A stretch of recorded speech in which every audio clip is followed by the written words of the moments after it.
like a bit of chop-socky action over here at the Big Daddy D reviews. In fact, you could say that Kung Fu flicks were one of my first loves before I discovered wanking and lager.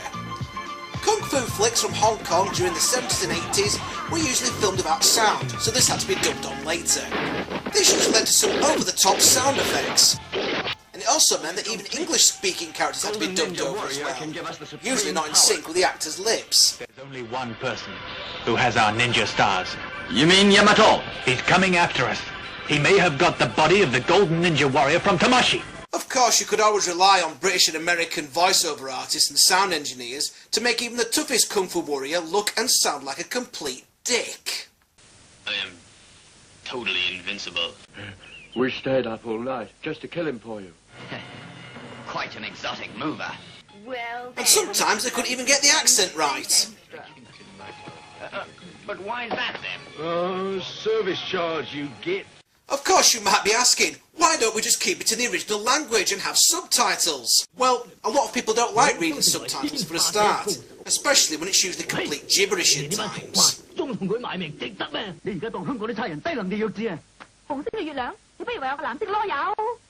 the most popular staples of the martial arts movie genre was that of the ninja.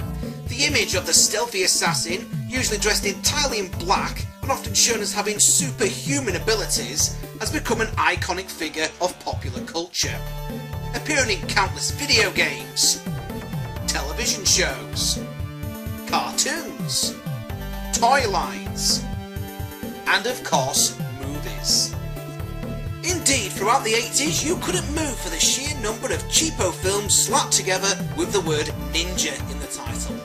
One of my favourites was Ninja Hunter, which became a regularly watched movie during my college days, thanks to me borrowing it off my course tutor at the time, who was also a chop-socket movie enthusiast as well. This movie contains such martial arts techniques as the Shaolin finger jab, turning into a blanket during a fight, and gaining more power by fucking hot Chinese chicks. Yes, really. Throughout the ninja movie genre, Godfrey Ho was considered to be the master of this, as he made a whole slew of ninja movies throughout the mid-80s of varying quality. Having said that, Godfrey Ho was also considered to be the Ed Wood of Hong Kong cinema. Some of his films are awesome, whilst others were just simply fucking atrocious. American actor Richard Harrison would usually star in these, sometimes without his knowledge, as Godfrey would constantly reuse the same footage for a number of different movies. It's entirely possible that he ended up making well over 100 different ninja movies, and each one has got the word ninja in the title.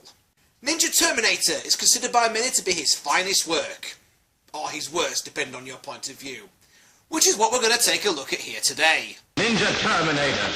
Witness the bloody struggle over the search for the unlimited force of the Golden Ninja Warrior. Wow, there seems to be an awful lot of stuff going on in that trailer. Ninja Terminator. The weapons, the combat, and the intrigue enter the heart-stopping world of the Ninja Empire.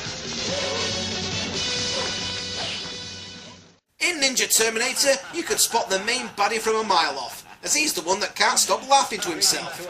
Indeed, you can usually guarantee that the main villain in a kung fu flick is the one that seems generally amused by what's going on around him. And the more you chuckle smugly, the harder you are.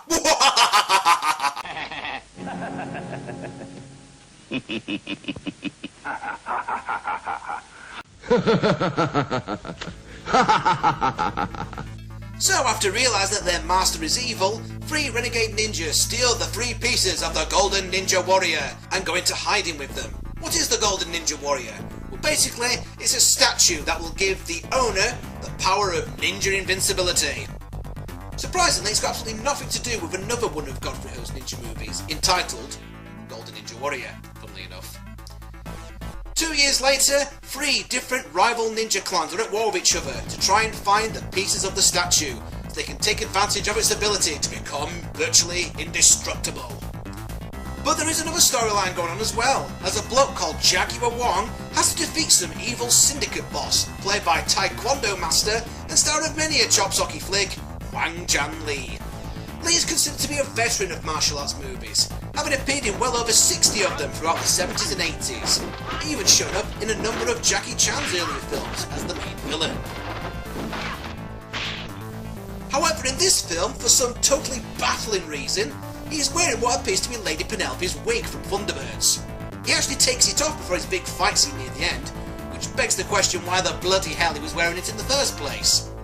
But don't make fun of him, because believe you me, Wang Jiang Li could kick you in the knee very effectively. That's when he's not getting stuck in the sand at the local beach, of course.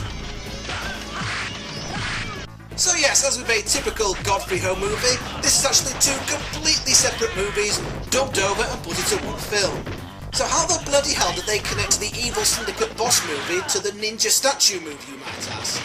Well, to put it simply, they didn't.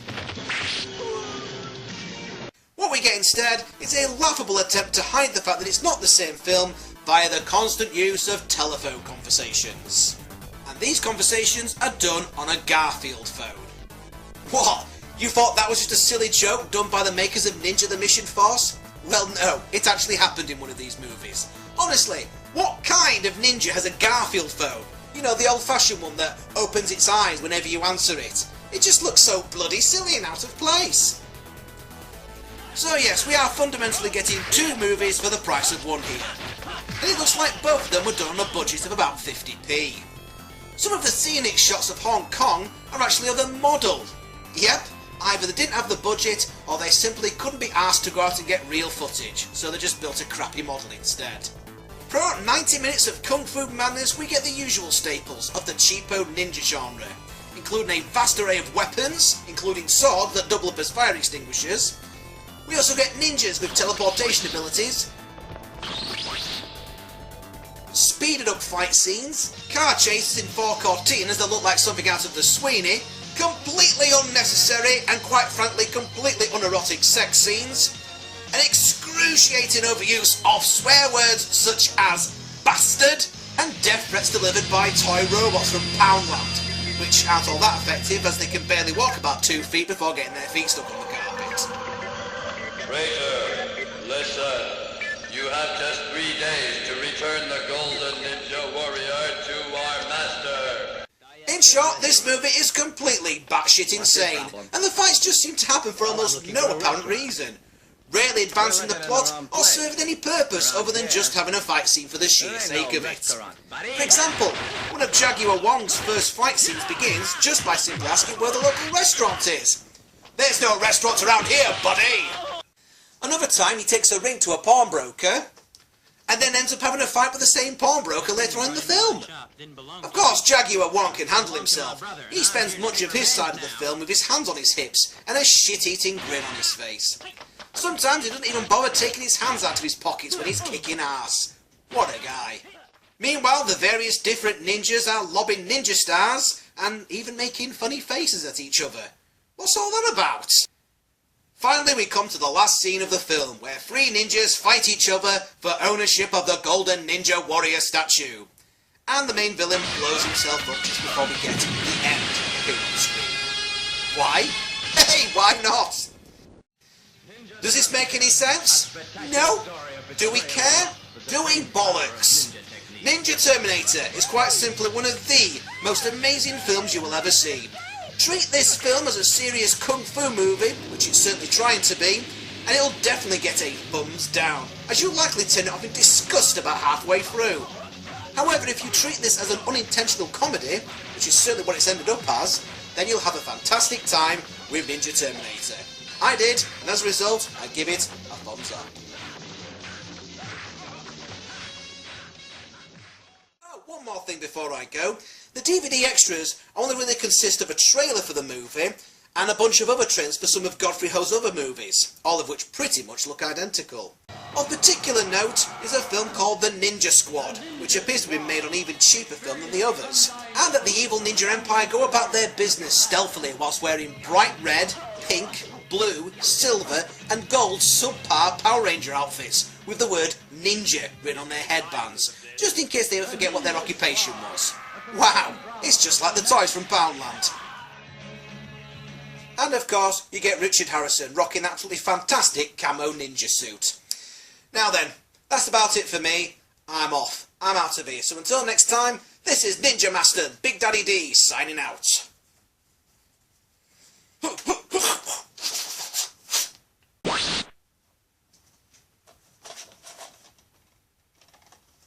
Traitor, you have stolen the Golden Ninja Warrior. You have 3 days to return it.